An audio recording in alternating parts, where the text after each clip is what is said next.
అనంతపురం జిల్లా నక్కలగుట్టలో శ్రీకృష్ణ జన్మాష్టమి వేడుకలు ఘనంగా జరిగాయి. ఈ కార్యక్రమానికి ముఖ్య అతిథిగా మంత్రి సవిత హాజరయ్యారు.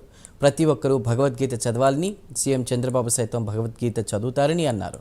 2024లో జరిగిన ఎన్నికల్లో ధర్మానికి అధర్మానికి యుద్ధం జరిగితే ఆ యుద్ధంలో ధర్మమే గెలిచిందని అన్నారు. యాదవులకే కాదు యావత్ ప్రజలందరికీ ఇది చాలా అవసరం. ఖచ్చితంగా దీన్ని అతి సుందరంగా మనం ఈ దేవస్థానాన్ని పూర్తి చేసుకుందాం. ఖచ్చితంగా నా వంతు సహాయం ఖచ్చితంగా అందజేస్తాం. మరి మా తండ్రి గారి జ్ఞాపకార్థం నేను కూడా 5,116,000 రూపాయలు నేను కూడా విరాళంగా అందజేస్తాను. అంతేకాకుండా మిగతా మనం సాయి శక్తులుగా ఇంకా నా వంతుగా కృషి చేసి ఖచ్చితంగా దేవస్థానానికి పూర్తి చేస్తామనే విషయం కూడా తెలియజేస్తూ, మరి దగ్గరలో మన ఇస్కాన్ టెంపుల్ కూడా మనం దగ్గరలోనే మొదలు పెడుతున్నామన్న విషయాన్ని కూడా మీకు అందరికీ తెలియజేస్తున్నాం. మొన్నప్పుడు ముఖ్యమంత్రి గారితోనూ మరి ఇస్కాన్ వారితో కూడా మనం డిస్కషన్ చేసాం. దగ్గరలో వాళ్ళ పనులు కూడా మనం పూర్తి మొదలు పెడుతున్నాం అన్న విషయాన్ని కూడా మీకు తెలియజేస్తున్నాం.